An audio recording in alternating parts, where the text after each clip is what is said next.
Ankara her birinizi salamlayıram, bayram münasibətilə təbrik edirəm. Bugün bildiğimiz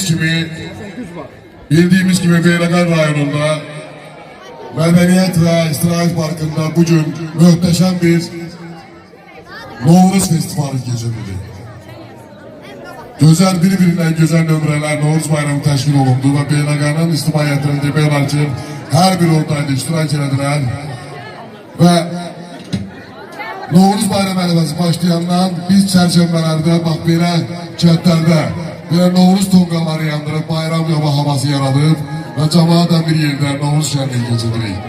Nə xoşbəxt bu günə ki, Dünyamanlar cəmaatına ki, axırıncı çərşənbəmizi, yəni 4-cü torpaq çərşənbəsi burada Dünyamanlar kəndi Ərvana Şirəv adına bir nömrəli tam orta məktəbinin həyatına keçiririk.